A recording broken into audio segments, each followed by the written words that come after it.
Hola, bienvenidos a un video más de Matemáticas con Geo. Vamos a resolver este problema que dice: en el espacio tridimensional, la posición de una partícula en movimiento está dada por la función vectorial RT, que viene a ser 2 por coseno de t por i, más 2 seno de t por j, más 3t por k. Nos piden encontrar el vector tangente unitario, el normal unitario y el binormal. Además, nos pide buscar también en el inciso B la curvatura y el radio de curvatura. Y finalmente nos piden hallar la ecuación del plano osculante en el punto correspondiente cuando t vale pi entre 2. Bien, para buscar el vector tangente unitario, aplicamos la fórmula que nos dice que tenemos que derivar la función vectorial y dividir ese resultado entre la magnitud del vector que resulta de la primera derivada. Sí, la fórmula es esta: derivamos nuestra función vectorial, la derivada del coseno es menos seno y la derivada del seno es coseno. La derivada de 3t aquí es 3. Bien, y ahora hay que sacarle la magnitud o el módulo a este vector. Sería elevar este al cuadrado, 4 seno cuadrado de t, elevar la segunda componente al cuadrado y elevar la tercera componente al cuadrado, sumar todo esto dentro de la raíz cuadrada. Bien, al factorizar aquí por factor común sacamos el 4, nos queda una identidad que vale 1, seno cuadrado de t más coseno cuadrado de t es 1, 1 por 4 es 4, más 9, nos quedaría raíz de 13. Y aquí arriba este vector se puede expresar con sus vectores unitarios como menos 2 seno de t por i, 2 coseno de t por j y 3 por k. Bien, y ahora podemos dividir cada uno de estos términos entre el denominador y nos quedaría este resultado. Este sería nuestro vector tangente unitario, y no hay que olvidar que porque es un vector unitario, pues su magnitud de este vector debe de ser 1. Muy bien, pasemos ahora a resolver el vector normal unitario. Por cierto, este vector tangente unitario, pues su nombre lo dice, es tangente a la curva y su magnitud pues es 1. El vector normal unitario se busca ahora sacando la segunda derivada de la función RT, de la función vectorial, y dividiendo entre la magnitud de esa segunda derivada. Es decir, la fórmula sería esta. Entonces tenemos que derivar otra vez la función vectorial. Aquí ya tenemos la primera derivada. Si volvemos a derivar, derivada del seno, pues es coseno, se conserva este signo, el 2. Y la derivada del coseno acá, pues quedaría menos 2 seno de t. Y la derivada de 3, pues sería 0. La constante, la derivada es 0. Bien, y ahora hay que dividir entre la magnitud de este vector para que pueda ser este vector un vector unitario. Entonces, elevamos al cuadrado la primera componente, nos queda 4 coseno cuadrado de t. Elevamos al cuadrado esta segunda, nos quedaría 4 seno cuadrado de t. Y factor común, 4, nos vuelve a sumar la identidad coseno cuadrado más seno cuadrado de t, que bueno, eso equivale a 1. Así que aquí quedaría raíz de 4, que es 2, todo lo de aquí abajo se convierte en 2, que se cancelaría con este 2 que está aquí arriba, así que solo nos quedaría este vector, que sería nuestro vector normal unitario, que expresado con vectores i j nos quedaría como menos coseno de t por i, menos seno de t por j. Y este sería nuestro vector normal unitario. Estos dos vectores, tanto el tangente unitario como el normal unitario, son vectores perpendiculares. Hay 90 grados entre los dos y también pertenecen a un plano conocido como el plano osculante. Esta figura nos muestra esa situación. Aquí está el vector normal unitario, simbolizado con la N, y el vector tangente unitario, simbolizado con la T mayúscula. Esos dos vectores pertenecen a un plano que se conoce como el plano osculante, que en el inciso C pues nos están pidiendo buscar la ecuación de ese plano osculante. Y el vector binormal es un vector que está perpendicular a esos dos vectores, al tangente unitario y al normal unitario. Como es un vector perpendicular a estos dos, pues se tiene que buscar con un producto cruz. Recordemos que el resultado de un producto cruz es un vector que es perpendicular a los vectores con que se realiza el producto cruz y que pertenecen a un mismo plano. Bien, entonces vamos a necesitar estos dos vectores para poder realizar nuestro producto cruz. Pues el vector binormal, llevando nuestras componentes del vector tangente unitario aquí al determinante, nos quedaría esta componente aquí, esta aquí y esta 3 entre raíz de 13 en la columna de las K. Para el vector normal unitario, acomodando aquí las componentes, nos quedaría menos coseno de t acá y menos seno de t en la columna de las J. Al no tener K este vector, pues sería 0 en esta columna. Y ahora procedemos a resolver este determinante por cofactores. Resolviendo por cofactores, pues nos quedaría esto. Recordemos, primero eliminamos aquí primera fila, primera columna, y nos quedarían estos 4 términos, que son los que están aquí en este cofactor, multiplicado por i. Y así sucesivamente, resolviendo esto, nos quedaría aquí que 0 por este nos da 0, menos este por este. Luego este por este, cruzando acá, nos da 0. Y este por este nos da negativo. Pero recordemos que hay un signo menos antes, porque se hace una resta. Finalmente aquí también multiplicamos cruzado. Este por este nos da esto, menos este por este, que nos daría esto. Bien, y ahora vamos a resolver esto de acá. Resolviendo, nos quedaría aquí menos por menos más. Aquí nos quedaría menos por menos más, por menos, menos, para la componente en J. Y para la componente en K, pues tendríamos aquí menos por menos más. Sacamos factor común que es 2 entre raíz de 13. Y factorizando nos quedaría nuevamente aquí una identidad trigonométrica que vale 1. Por lo tanto, esto se va a convertir en 2 entre raíz de 13 por K. Y entonces aquí tenemos ya nuestro vector binormal. Y con esto queda resuelto el inciso A. Vamos a pasar a resolver el inciso B, que es hallar la curvatura y el radio de curvatura. Bien, la curvatura de una curva se puede encontrar derivando al vector tangente unitario y sacándole su magnitud y dividiendo entre la magnitud de la derivada o de la primera derivada de la función vectorial, que este ya lo tenemos porque lo calculamos cuando hallamos el vector tangente unitario. Esto ya lo tenemos aquí, ya lo conocemos. El que no conocemos es el de arriba. Tenemos que derivar nuestro vector tangente unitario y sacarle luego su magnitud. Derivando este vector, pues derivada de seno, aquí se va a convertir en coseno, y esta parte aquí, el coseno, se vuelve menos seno. Y ahora hay que sacarle la magnitud a este vector. Elevamos al cuadrado cada componente, aquí está, raíz cuadrada, y el resultado aquí sería 4 coseno cuadrado de t entre 13, la raíz se cancela con el 2, el signo también.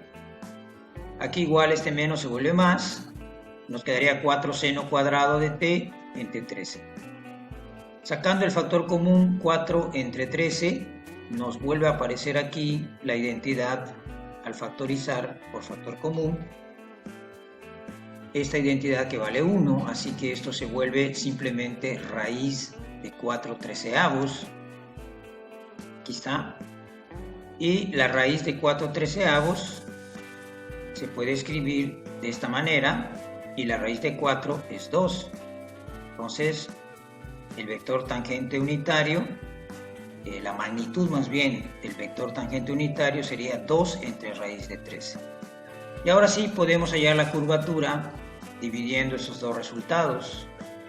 Tomamos 2 entre raíz de 13 y lo dividimos entre la magnitud de la primera derivada de la función vectorial que nos había dado raíz de 13. Esto al hacer extremos y medios, raíz de 13 por raíz de 13, pues es 13 y nos queda 2 treceavos, o lo que es lo mismo, 0.1538. Esta sería la curvatura de la curva.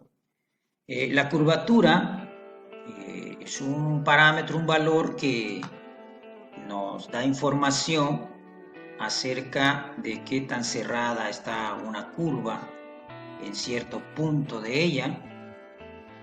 La curvatura y el radio de curvatura son recíprocos. El radio de curvatura, que se simboliza aquí con esta letra ρ, es el recíproco de la curvatura. Entonces, si dividimos 1 entre la curvatura, obtenemos 13 medios, que es 6.5. Esto sería el radio de curvatura y esta sería la curvatura. Mientras más cerrada se hace una curva, mientras más se cierra, más pequeño es el radio de curvatura y más grande es la curvatura. Y cuando una curva no es tan cerrada, pues pasa todo lo contrario. El radio de curvatura se vuelve muy grande y la curvatura se vuelve pequeña. Bien.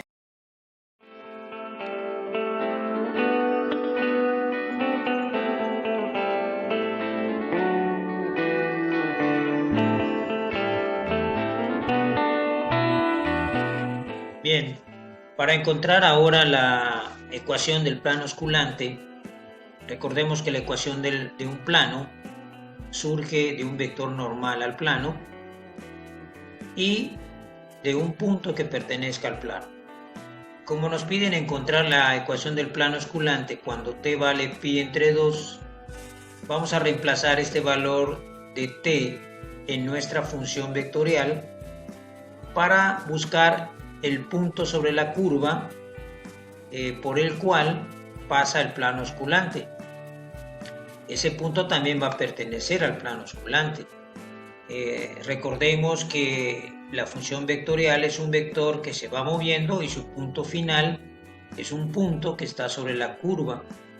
Por lo tanto, si reemplazamos nuestro valor de t en la función vectorial, eso nos dará el punto sobre la curva cuando t vale pi entre 2, y ese punto nos interesa porque ese punto pertenece al plano osculante. Nos va a servir para hallar su ecuación. Bien, reemplazando el valor de t aquí en nuestra función vectorial, nos quedaría este vector que, evaluado, el coseno aquí, por ejemplo, de 90 es 0, y esto nos daría aquí 0. Y aquí el seno de 90, y entre 2, seno de 90 es 1, por 2, 2j, y 3pi entre 2k. Por lo tanto, nos quedaría nuestro vector posición como 0i más 2j más 3pi entre 2k cuando t vale pi entre 2. Es decir, el punto final de este vector es el punto 0, 2, 3pi entre 2. Bien, este punto es el punto por donde pasa el plano osculante. Por lo tanto, ahora vamos a buscar un vector que sea normal a ese plano. Recordemos que el plano osculante, a ese plano pertenecen el vector tangente unitario y el vector normal unitario. Y el binormal es un vector perpendicular a esos dos.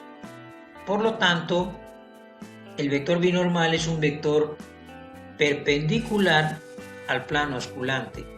Ese vector es el que nos interesa, el que esté perpendicular al plano que nos piden. En este caso es el plano osculante y el vector que está perpendicular a ese plano es el vector binormal. Bien, entonces tomando nuestro vector binormal, vamos a evaluarlo cuando t vale pi entre 2, reemplazando en nuestra ecuación del vector binormal, el vector binormal unitario que ya habíamos encontrado, reemplazando ahí la t como pi entre 2, nos quedaría este vector que evaluándolo pues sería lo siguiente, ¿no? Seno de 90 es 1 por 3 entre raíz de 13 por i menos, ahora coseno de 90 pues es 0, así que no va a haber j, se elimina todo esta componente, el vector binormal unitario. Y finalmente aquí evaluando pues aquí como no hay t, esto se va a mantener. Por lo tanto, el vector binormal unitario cuando t vale pi entre 2 nos queda que es este vector. Muy bien, este vector ya es perpendicular al plano osculante y ya tenemos un punto que pertenece al plano osculante. Con estos dos es suficiente para encontrar la ecuación del plano osculante. Recordemos que el vector que está perpendicular a un plano, sus componentes las llamábamos como A, B y C, que vienen a ser como los valores del vector director. Entonces, A va a ser 3 entre raíz de 13, B es 0 porque no hay j, no hay componente en j, y c es 2 entre raíz de 13. Bien, entonces ahora sí nos vamos a la ecuación del plano. Recordemos la ecuación de un plano, era esta, y aquí a pues vendría a ser b es 0 y c es este valor. ¿Y qué era x1, y1 y z1? Pues son precisamente las coordenadas del punto que pertenece al plano osculante. Y x, y y z también son coordenadas de cualquier otro punto que está sobre el plano osculante. Bien, entonces, reemplazando nuestros valores en la ecuación del plano, nos va a quedar que aquí a es 3 entre raíz de 13 por x menos x1, que es 0, más b, que es 0, por y menos y1, que es 2, más c, que es 2 entre raíz de 13, por z menos z1, que es 3pi entre 2. Bien, si esta ecuación se multiplica toda por raíz de 13, se desaparece la raíz de 13. Se multiplica por ambos lados por raíz de 13. Entonces se cancelaría aquí raíz de 13. Esto nos da 0, desaparece. Y aquí se cancelaría raíz de 13. Y aquí raíz de 13 por 0 nos da 0. Entonces la ecuación se reduce, o se simplifica a esta forma. Y ya resolviendo aquí nos quedaría 3x. Aquí 2 por z, 2z. Más por menos, menos, 2 entre 2 se cancela y nos quedaría menos 3pi igual a 0. Y esta sería la ecuación del plano osculante, que es lo que nos pedían en el inciso C. Bien, con esto hemos resuelto los 3 incisos pero vamos a hacer ahora vamos a ver una simulación de todo esto en GeoGebra para que ustedes tengan una mejor apreciación de todo lo que hemos calculado.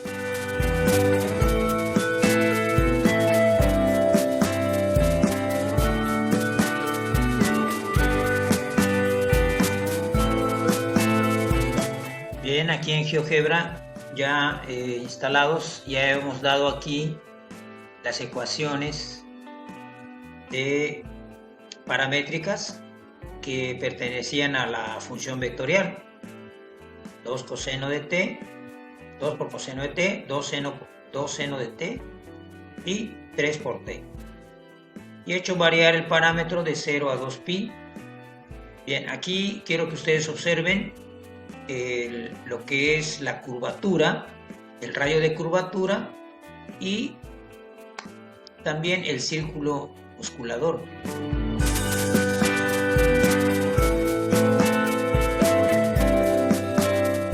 El círculo es este de aquí, círculo osculante. Vamos a ver cómo al variar el parámetro, el círculo osculante se va moviendo. Es el círculo que más se asemeja a la curva o delinea de mejor manera la curva. Bien, en este caso el radio de curvatura es constante. Si ustedes se fijan, cuando yo muevo y hago variar el parámetro, el radio de curvatura es el mismo. En cualquier punto tenemos el mismo círculo. Esto no pasa en todas las curvas. Bien, el radio de curvatura viene a ser la distancia que hay del centro del círculo al punto. Este es el círculo osculante. Este es el centro del círculo osculante. Y en este caso no podemos ver cómo varía la curvatura, dado que es constante. Para esta curva, en este caso, no cambia. Ese valor de la curvatura y el radio de curvatura, aquí yo ya le he pedido al GeoGebra que lo calcule, y aquí podemos observar la curvatura K es 0.15, lo que nos había dado, y el radio de curvatura RC es 6.5, lo que nos había dado exactamente. Y esto que está aquí como C es el centro del círculo osculante. Bien, ahora quiero que observen los vectores tangente unitario, normal unitario y el vector binormal unitario. Para eso voy a agrandar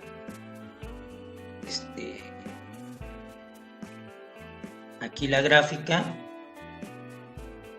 Vamos a tratar de agrandarla para que se pueda apreciar sus vectores. Voy a correr por la gráfica. Voy a desplazarla. Por acá.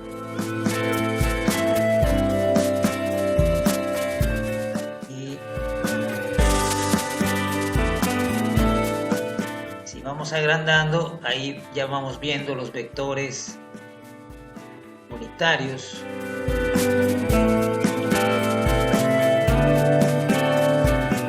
Un poquito más la gráfica por aquí. Y ahora sí, agrandamos más.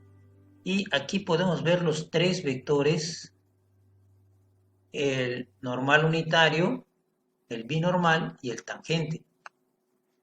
Bien, esos tres vectores se van moviendo sobre la curva a medida que varía el parámetro. Voy a mover aquí el parámetro para que vean cómo esos tres vectorcitos se van moviendo sobre la curva. Bien, esos tres vectores forman un triedro conocido como el triedro de Frenet-Serret. Voy a hacer que aparezca también ese triedro y también al formarse se va a poder apreciar lo que es el plano osculante. Este es el plano osculante. Ahí lo vemos, está formado con o pertenece más bien los vectores tangente unitario, que es este, y el normal unitario pertenecen al plano osculante. Ese es el plano o parte del plano que buscamos su ecuación. Bien, y el vector binormal aquí podemos ver que es perpendicular a ese plano. Bien. Ok, ahora vamos a hacer que aparezcan todos los demás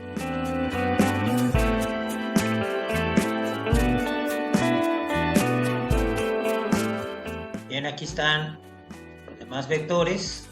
Vamos a hacer que aparezcan todos los planos: el osculante, el plano normal y el plano de rectificación. Aquí está el plano osculante, aquí está el plano de rectificación, al cual pertenecen el vector tangente y el binormal, y por último está el plano normal. Y estos tres planos forman lo que se conoce como el tríedo de Frenet-Serret. Si nosotros vamos variando el valor del parámetro, vemos cómo ese tríedo se va moviendo sobre la curva. Y aquí tenemos el círculo osculante. Será un poco más pequeña la curva para que se pueda apreciar todo al mismo tiempo. Y vemos cómo se va moviendo el tríedro con sus tres vectores unitarios: binormal, normal y tangente. Y también podemos apreciar aquí el círculo osculante y el radio de curvatura, que vemos que no cambia, por eso la curvatura se mantuvo como punto 15. Bien, entonces esto ya a ustedes les da una mejor idea del problema y de lo que estamos calculando o resolviendo. Bien, pues por mí esto es todo. Saludos y no olviden suscribirse, darle like al video si les ha gustado. Gracias.